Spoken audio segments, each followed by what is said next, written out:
6 ہجری میں حضور سرور عالم صلی اللہ تعالیٰ علیہ وسلم عمرہ کے ارادہ سے مکہ معظمہ تشریف لے جا رہے تھے۔ کفار مکہ کو خبر ہوئی تو وہ اس بات کو اپنی ذلت سمجھے اور حضور صلی اللہ تعالیٰ علیہ وسلم کی مزاحمت کے لیے نکل آئے اور مقام حدیبیہ میں پہنچ کر حضور کو آگے بڑھنے سے روک دیا۔ اگرچہ حضور صلی اللہ تعالیٰ علیہ وسلم کے ساتھ جانثار صحابہ کرام موجود تھے، مگر حضور صلی اللہ علیہ وسلم نے لڑائی کا ارادہ نہ فرمایا اور مصالحت کی تجویز فرمائی۔ کفار مکہ نے بھی مصالحت کو بہتر سمجھا اور اسی مقام پر صلح کا معاہدہ ہو گیا۔ یہاں جو آپ سن رہے ہیں مصالحت، اس کا معنی یہ ہوتا ہے صلح کر لینا، یعنی لڑائی نہ کو صلح ہو جان دے۔ تو اس جگہ میں صلح کا جو معاہدہ ہو گیا، صحابہ کرام رضوان اللہ تعالی علیہم اجمعین کی لڑائی پر مستعدی اور ان کی بہادری کے باوجود حضور صلی اللہ علیہ وسلم نے کفار کی اس قدر رعایت فرمائی کہ ان کی ہر شرط کو قبول فرما لیا۔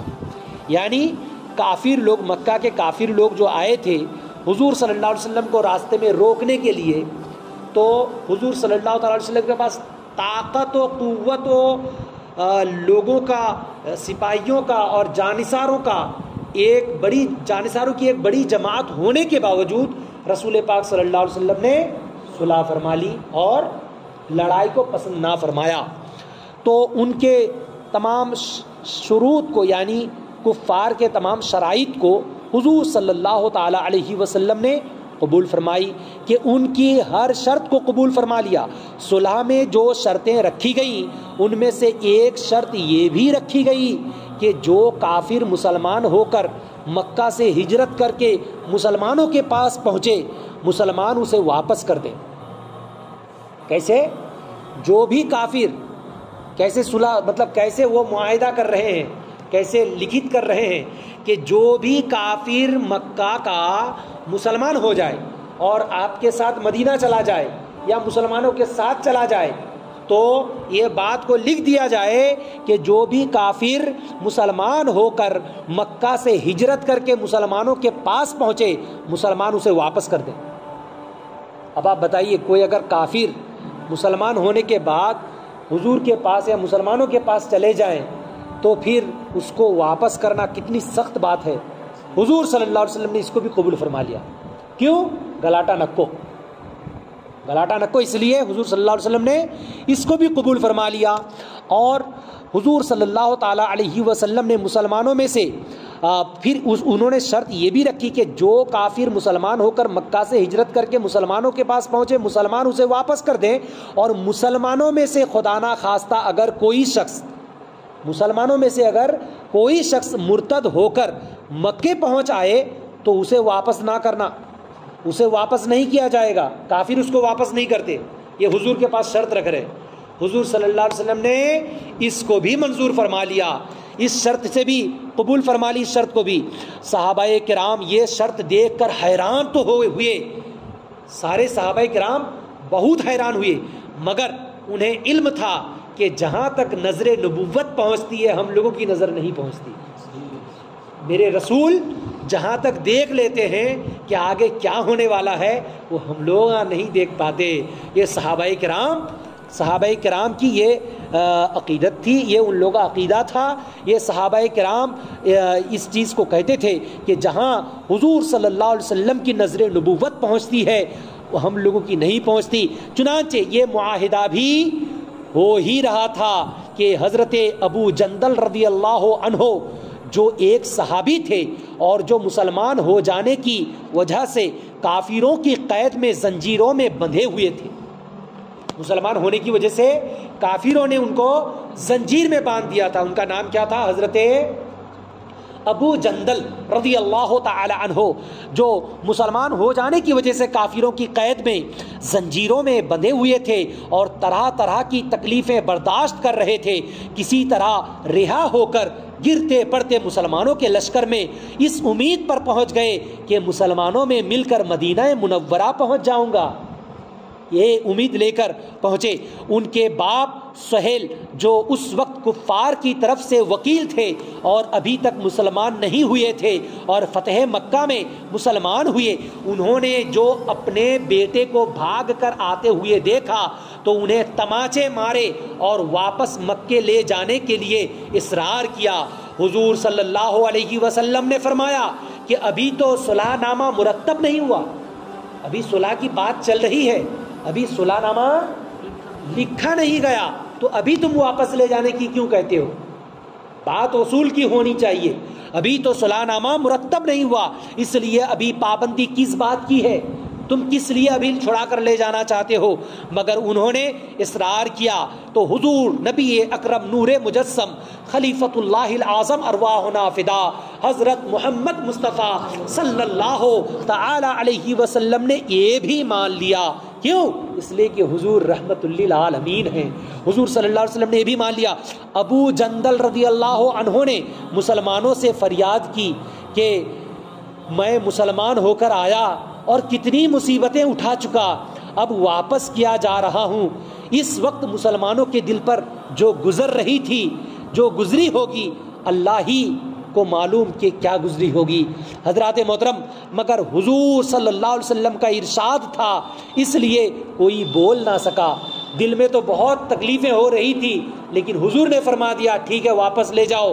تو حضور کے ٹھیک ہے کہہ دینے پر اب کسی بھی صحابی کے اندر یہ جرأت نہیں اور ہمت نہیں اور کسی کے اندر ایسی کوئی بات ہی نہیں کہ حضور کی بات پر کچھ بات رکھیں، کیونکہ حضور نے جو فرما دیا وہی تو ایمان ہے، اسی کو مان لینے کا نام ہی تو ایمان ہے۔ تو حضور صلی اللہ تعالی علیہ وسلم نے ان کو واپس بھیج دیے گئے، حضور صلی اللہ علیہ وسلم نے ان کو واپس بھیج دیا، ابو جندل واپس بھیج دیے گئے، اور واپس کرتے وقت حضور نے ان سے فرمایا کہ صبر کرو۔ کیا فرمایا حضور نے؟ زور سے حضور نے فرمایا صبر کرو، ان قریب اللہ تعالیٰ تمہارے لیے کوئی راستہ نکال دے گا۔ بولیے نا سبحان اللہ، اللہ تعالیٰ ان قریب کوئی راستہ نکال دے گا۔ صلح نامہ مکمل ہو جانے کے بعد ایک دوسرے صحابی ابو بصیر رضی اللہ تعالی عنہ مکے سے ہجرت کر کے مدینہ منورہ پہنچ گئے۔ کب پہنچے؟ صلح نامہ لکھا ہو جانے کے بعد مکہ سے۔ صلح نامہ میں کیا لکھا ہوا تھا کہ اگر کوئی مکہ سے مدینہ جائے تو آپ اس کو مکہ واپس کر دیو۔ صلح نامہ میں یہ لکھا ہوا تھا، حضور نے اس میں بھی ہاں کہہ دیا، اور وہ حضرت ابو بصیر رضی اللہ تعالی عنہ مکے سے ہجرت کر کے مدینہ منورہ پہنچ گئے۔ کافروں نے ان کو بھی واپس بلانے کے لیے 2 آدمی پیچھے بھیج دیے۔ کیوں؟ اس لیے کہ صلح نامہ میں لکھا ہوا تھا کہ کوئی بھی اگر مکہ سے واپس جاتا، مدینے میں اگر کوئی بھی کافر مسلمان ہو کو جاتا تو تمہیں ان کو واپس کر دینا، ان کو وہاں رکھنا نہیں۔ یہ صلح نامہ میں حضور نے ہاں کہہ دیا، حضور صلی اللہ علیہ وسلم نے صلح نامہ کو قبول فرما لیا۔ تو اب یہ جو ابو بصیر رضی اللہ تعالی عنہ مکہ سے مدینہ پہنچ گئے تو اس کے پیچھے کافروں نے 2 آدمی کو بھیج دیا، 2 آدمی کو بھیج دیے۔ حضور صلی اللہ تعالی علیہ وسلم نے حسب معاہدہ ان کو بھی واپس کر دیا۔ کیوں؟ اس لیے کہ حدیث پاک ہے المؤمن اذا وعد الوفا۔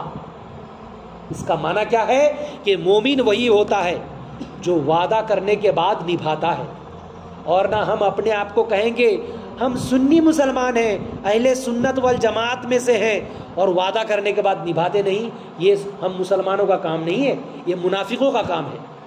بات سمجھ میں آئی؟ حضور نے کیا فرمایا؟ جب بھی وعدہ کرو تو کیا کرو؟ وعدہ پورا کرو، یعنی وعدہ نبھاؤ۔ وعدہ توڑنا، وعدہ خلافی کرنا یہ مسلمانوں کا کام نہیں، یہ منافقوں کا کام ہے، کفار و مشرکین کا کام ہے۔ ہم لوگوں کو اللہ نے مسلمان گھر میں پیدا فرمایا، ہم لوگوں کا کیریکٹر، ہم لوگوں کی عادت، ہم لوگوں کا اخلاق اسلامی ہونا چاہیے۔ ایسا اخلاق ہونا چاہیے کہ کوئی آدمی اگر دیکھے کہ راستے سے جا رہا ہے یہ بندہ تو وہ کہے کہ یہ کوئی عام آدمی نہیں، مصطفیٰ جان رحمت کا غلام جا رہا ہے۔ ایسی ہم لوگوں کی صفت ہونی چاہیے۔ تو وعدہ خلافی کرو نہ کو، اس کا حکم حضور نے فرمایا۔ اور حضور صلی اللہ تعالی وسلم نے ابو بصیر کو بھی معاہدے کے مطابق واپس کر دیا۔ ابو بصیر نے بھی عرض کی یا رسول اللہ میں مسلمان ہو کر آیا ہوں، آپ کفار کے پنجہ میں پھر مجھے بھیجتے ہیں۔ آپ نے ان سے بھی صبر کرنے کو فرمایا۔ بولیے اور زور سے بولیے، حضور نے کیا فرمایا؟ صبر کرو۔ کیوں؟ ان اللہ مع الصابرین، صبر کرنے والوں کے ساتھ اللہ ہے، کیونکہ یہاں معاہدہ ہو چکا ہے، اس لیے واپس چلے جاؤ۔ حضور صلی اللہ تعالی وسلم نے ان سے بھی صبر کرنے کو فرمایا اور ارشاد فرمایا کہ انشاءاللہ ان قریب تمہارے واسطے اللہ تبارک و تعالی راستہ کھول دے گا، تمہارے لیے راستے کھل جائیں گے۔ اللہ تعالیٰ راستہ تو انشاءاللہ تمہارے لیے راستہ کھل جائے گا۔ چنانچہ ابو بصیر ان دونوں کافروں کے ساتھ واپس ہوئے۔ وہاں وعدہ کیا تھا کہ جو بھی آتا اس کو واپس کرتا ہوں۔ حضرت ابو بصیر ان دونوں کافروں کے ساتھ واپس ہوئے۔ راستے میں آپ ان دونوں کافروں میں سے ایک کو کہنے لگے کہ ارے یار یہ تیری تلوار تو بڑی نفیس معلوم ہوتی ہے، بہت خوبصورت تیری تلوار ہے۔ کس کو کہہ رہے؟ کافر کو کیا کہہ رہے کہ ارے یار تیری تلوار تو بہت اچھی ہے۔ نفیس مینس اچھی، تیری تلوار بہت تیز ہے، بہت شاندار ہے۔ اور جو لوگ ویسی قسم کے ہوتے ہیں نا وہ تھوڑی سی تعریف میں پھول جاتے ہیں۔ بات سمجھ میں آئی؟ اس کو بتایا گیا ارے یار تیری تلوار تو بڑی نفیس معلوم ہوتی ہے۔ شیخی باز آدمی تو ذرا سی بات میں پھول ہی جاتا ہے۔ چنانچہ وہ کافر نیام سے اپنی تلوار نکال کر کہنے لگا ہاں میں نے بہت سے لوگوں پر اس کا تجربہ کیا ہے۔ یہ کہہ کر تلوار حضرت ابو بصیر کو پکڑا دی۔ کن کو پکڑا دی؟ حضرت ابو بصیر کو تلوار پکڑا دی۔ حضرت ابو بصیر نے اس تلوار سے اس کافر کو فی نار جہنم ابدا فرما دیا، ہمیشہ ہمیشہ کے لیے جہنم پہنچا دیا۔ مطلب کیا کیا؟ مار دیا۔ تو کتنے کافر تھے وہاں پہ؟ ایک کو تو حضرت ابو بصیر نے مار دیا، اور دوسرے نے دیکھا کہ یہ سامنے والا کو قتل کر دیا، وہ دوڑا دوڑا بھاگا ہوا رحمت للعالمین صلی اللہ علیہ وسلم کے پاس پہنچ گیا۔ مدینے میں دوڑا دوڑا بھاگ کے چلا آیا، کیونکہ وہ جانتا ہے مجھ کو اب اس سے کوئی کافر کا بچہ بچا نہیں سکتا ہے۔ اگر کوئی بچا سکتے ہیں تو رحمت للعالمین ہی بچا سکتے ہیں۔ وہ خود کافر تھا لیکن وہ جانتا تھا کہ اگر مجھے کہیں پناہ مل سکتی ہے، اگر میری جان کہیں بخشی ہو سکتی ہے تو وہ مسلمانوں کے آقا کے پاس بخشی ہو سکتی ہے کہ نہیں؟ اب وہ دوڑا دوڑا بھاگا ہوا مدینہ منورہ آیا اور حضور صلی اللہ تعالی علیہ وسلم کی خدمت میں حاضر ہو کر کہنے لگا کہ میرا ساتھی مار ڈالا گیا ہے اور اب میرا نمبر ہے۔ اس کے بعد حضرت ابو بصیر پہنچے اور عرض کیا کہ یا رسول اللہ آپ تو اپنا معاہدہ پورا کر ہی چکے ہیں کہ مجھے واپس کر دیا، اور مجھ سے کوئی عہد ان لوگوں کا نہیں ہے۔ مجھ سے کوئی عہد نہیں تھا، یہ تو آپ سے عہد تھا کہ آپ واپس کر دو، اس لیے آپ نے واپس فرما دیا۔ اب مجھ سے تو کوئی عہد لکھا نہیں گیا، میں اپنا کام کیا۔ بات سمجھ میں آئی؟ مجھ سے کوئی عہد نہیں کیا گیا، اس لیے مجھ سے کوئی عہد نہیں لیا گیا۔ آپ سے جو عہد لیا گیا تھا یا رسول اللہ آپ نے تو مجھے واپس کر دیا، اور مجھ سے کوئی عہد ان لوگوں کا نہیں ہے جس کی ذمہ داری ہو، اس لیے میں جو کرنا تھا سو کیا۔ وہ مجھے میرے دین سے ہٹاتے تھے، اس لیے میں نے یہ کام کر دیا۔ کیا کام کر دیا؟ اس کے سر کو تن سے الگ کر دیا، جدا کر دیا، کاٹ کے اڑا دیا اور اس کو گرا دیا، ہے کہ نہیں؟ ایسا ہونا چاہیے کہ نہیں؟ برابر ہونا چاہیے بالکل۔ اور یہ کام کیا۔ حضور صلی اللہ علیہ وسلم نے فرمایا تم لڑائی بھڑکانے والے ہو۔ حضور نے ان سے کیا فرمایا؟ حضور نے یہ نہیں فرمایا کہ تم نے غلط کیا، لیکن اب لڑائی لگنے والی ہے۔ حضور صلی اللہ تعالی وسلم نے کیا فرمایا؟ تم لڑائی بھڑکانے والے ہو۔ وہ اس اشارے کو سمجھ گئے۔ کون؟ حضرت ابو بصیر اس اشارے کو حضور صلی اللہ علیہ وسلم کا اشارہ ہے کہ تم یہاں رہو نہ کو جاؤ، لیکن حضور نے جاؤ نہیں فرمایا، حضور نے کیا فرمایا؟ تم لڑائی بھڑکانے والے ہو۔ تو اتنا جب دیکھیے جو آدمی جتنا دماغی ہوتا ہے اس کی بولی بھی ویسی ہی ہوتی ہے، بولی مختصر ہوتی ہے لیکن اس میں بہت کچھ ہو جاتی ہے۔ اور جو بھی آدمی پڑھا لکھا ہوتا ہے اس کے پاس اگر آپ کچھ بھی سوال کرو تو وہ آپ کو ڈانٹتا نہیں، وہ آپ کو پھٹکارتا نہیں، وہ آپ کو ایسا اطمینان بخش جواب دیتا کہ آپ کا دماغ آٹومیٹکلی کلوز ہو جاتا، آپ کی زبان آٹومیٹکلی خاموش ہو جاتی، وہ جواب دلیل کے ساتھ جواب دے کر آپ کو خاموش کر دیتا۔ یہ کن لوگوں کی پہچان ہے؟ پڑھے لکھے لوگوں کی پہچان ہے۔ اور ہمارے رسول صلی اللہ علیہ وسلم سے ہی تو علم پھوٹتا ہے۔ حضور صلی اللہ تعالی علیہ وسلم نے کیا فرمایا کہ تم لڑائی بھڑکانے والے ہو؟ وہ اس ارشاد سے سمجھ گئے کہ حضور مجھے پھر واپس ہی کر دیں گے۔ بات سمجھ میں آئی؟ چنانچہ ابو بصیر وہاں سے چل کر سمندر کے ایک کنارے پر آ گئے۔ کہاں آئے؟ ابو بصیر وہاں سے چل کر سمندر کے ایک کنارے آ گئے اور وہیں ڈیرا لگا لیا۔ حضرت ابو جندل کو مکہ میں جب اس واقعہ کا علم ہوا، ابو جندل کون؟ جن کو پہلے واپس کر کے لے کے گئے، ان کو لے کے جا کے قید کر کے رکھے مکہ میں، ان کو جب اس واقعہ کا علم ہوا، جب ان کو اس واقعے کی خبر ہوئی تو انہوں نے کیا فرمایا؟ جیسے ہی ان کو اس واقعہ کا علم ہوا تو وہ بھی کسی طرح مکہ سے نکل کر وہیں سمندر کے کنارے ابو بصیر کے پاس پہنچ گئے۔ بات سمجھ میں آئی؟ معاہدہ کیا تھا؟ حضور کے پاس جانے سے حضور واپس کرنا، لیکن بیچ راستے میں کوئی اگر اپنا گاؤں بسا لے تو وہاں سے کون واپس کرتا؟ اور یہ تو لکھا بھی نہیں ہے۔ بات سمجھ میں آئی؟ اب انہوں بھی اسی جگہ میں گئے۔ کتنے لوگ ہو گئے؟ 2 ہوئے۔ آگے کیا ہوتا ہے سنیے۔ ابو بصیر کے پاس پہنچ گئے، اس کے بعد پھر جو شخص مسلمان ہوتا وہ وہیں سمندر کے کنارے ابو بصیر اور ابو جندل کے پاس پہنچ جاتا، برابر؟ یہاں تک کہ جب پہنچ جاتے حتیٰ کہ وہیں ایک چھوٹی سی مختصر جماعت ہو گئی، جنگل میں جہاں نہ کھانے کا انتظام اور نہ کوئی اور سہولت، اس لیے ان کی مشکلات تو ظاہر ہیں، مگر جن ظالموں کے ظلم سے پریشان ہو کر بھاگتے تھے اس مختصر سی جماعت نے ان کا ناطقہ بند کر دیا۔ کیوں؟ مکہ سے مدینہ، مدینہ سے مکہ جانے کے لیے اسی راستے سے جانا پڑتا۔ کون جاتا؟ آپ جا، تو مجھے پریشان کرتا، میں بھی تجھے چھوڑتا نہیں۔